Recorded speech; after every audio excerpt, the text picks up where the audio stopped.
Labas, draugai. Gegužės 20. 3 savaitės nebuvau prie namo. Bet va, kas sekat, matot, kas pasikeitė, ne? Taigi, išpakliavo sienas.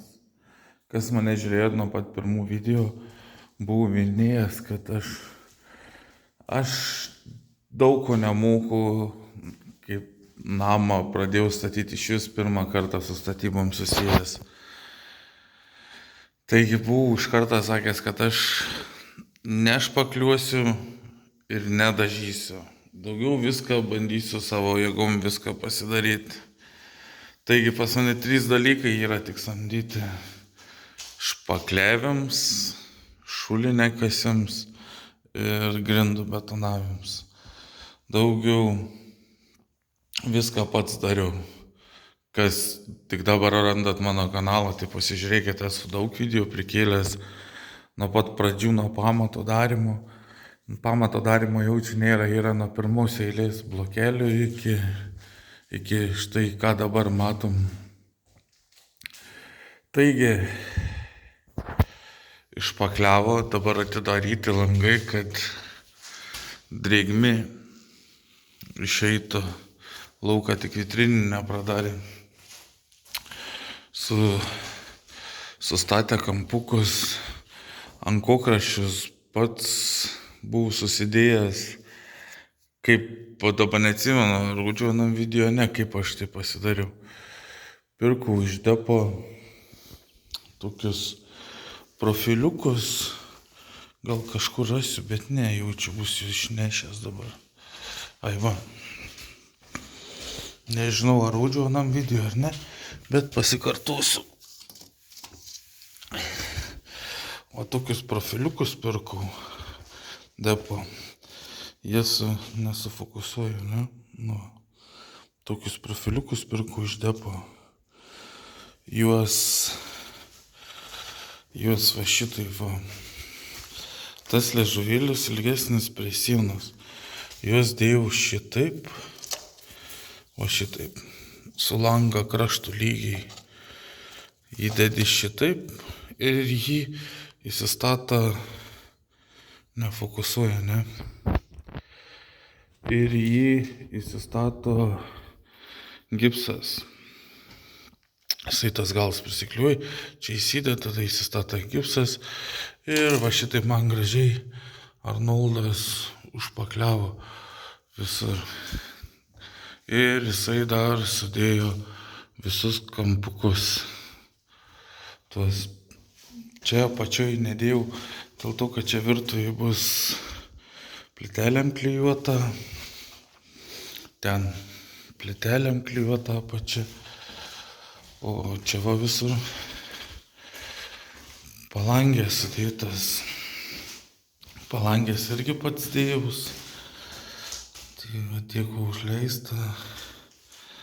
Susidėjau, kaip kiti kas daro pagal save, ir kiti lygiai daro, kiti su nuolydžiu.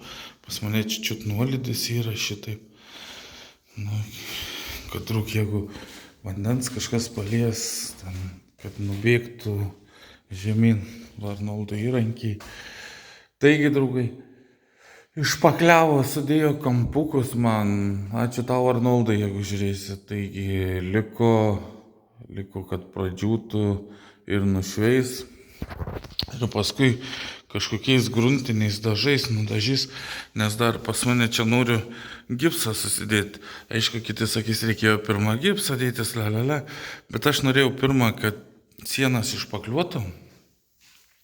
Ir pas mane, pavyzdžiui, dėsis tik tai svetainiai gipsas ir koridoriai, daugiau visur įtempiamos lubos. Taigi, svetainiai bus taip, gipsas dėsis, dėl ko pirmą nušpakliuoti norėjau.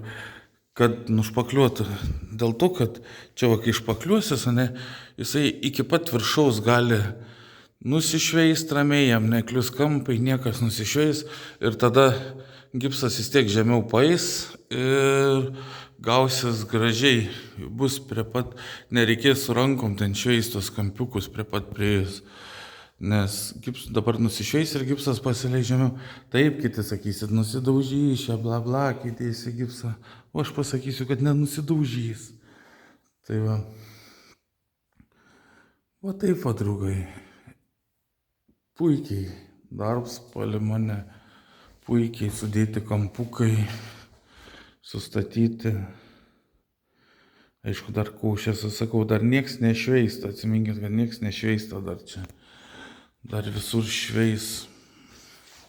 Bet jau vaizdas toks balta, gražu jau. Gražu žiūrėti.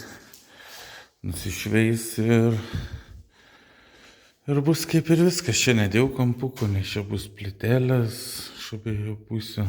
Nes čia kai įeisi, ta siena plytelės, ta siena čia dažysis, nes čia bus prieš spintę, kaip jinai skaitas, nu žodžiu. Tai va, draugai, jeigu reikia kontaktus, rašykit, duosiu, špakliuoja, dažas, gipsą deda, visi vidaus darbai. Darbus atlieka tikrai gan kokybiškai.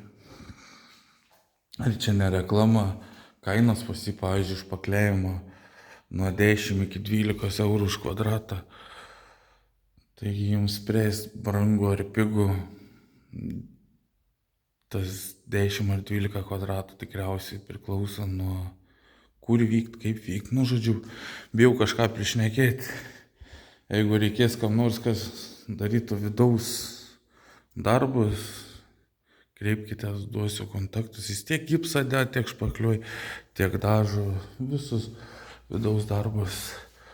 Ir lauko daro berods, bijau primeluoti, bet vidaus darbus tai tikrai, jeigu kam reikės kontaktas, kreipkitės. Tai va, draugai, džiaugiuos.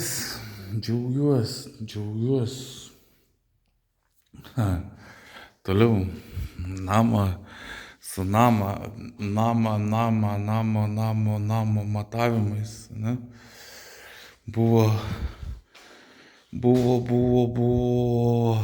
kas ten man buvo, palaukit, tai pasakysiu, kadastriniai, laukiau kadastrinio, neberods, žodžiu, pradėsiu iš naujo.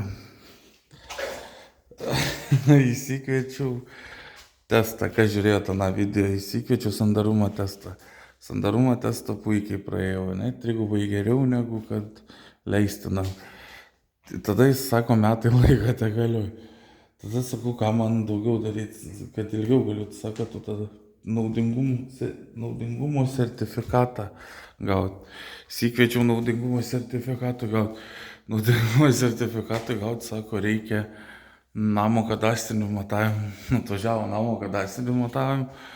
Prisireikė dar kažkokio, kur topo nuotrauką užkelti, dar vieno asmens, kuris atlieka 2 funkcijas. Tai sužymė jūsų visos šulinius, kanalizacijos, kur stovi. Visas, kur laidai, kaip eina, tipo, ten nuo skydinės į namą, visus tos taškus sužymė. Ir čia jau atskirs darbas, už kurį įima 150 eurų, po to dar 150 eurų už tai, kad užkelia namą, visą vizualizaciją padaro, ar kaip ten vadinasi, bijau prišnekėti labai. Taigi užkelia tipo namą ant sklypo ir dar 150 eurų, kadastriniai namų matavimai 300 eurų. Nu, žodžiu, dabar tiek reikalų turiu, kad statybos biški apstos kaip ir, nes reikia susimokėti už špakliavimą, už šveitimą, dar su grundiniu dažu nudažys, kad jeigu kad nenusidaužytų ar nenusibraižytų sienos, kol dėsi gipsą. Visa šita medžiagos kainuoja darbs. Už darbą sakiau, nuo 10 iki 12 kvadratų, be medžiagos atskirai. Kai pabaigs darbą Jisai man pateiks sąskaitą už medžiagas. Medžiagas galit patys įsigyti, bet ir jisai įsigyti, ta prasme, jisai gali medžiagom pasirūpinti. Nu, žodžiu, bet tokie reikalai. Nu ką, aš pinigai baigęs, nes ne pats dariau, ne pats špakliau ir ne pats dažysiu, nes nežinau nei kaip, ir net nenoriu mokintis ir man čia ne tas darbas. Taigi eisiu aš, kur pinigų nereikalauju dirbti. Tai į lauką gerbuvį kasiu, žemės vežiausi, lyginsiu. Tai va tiek, draugai, palaikinkit, pakomentuokit, kam nesunku, kad pakelt video biškį peržiūrų. Ačiū jums, tiek tam kartui viso.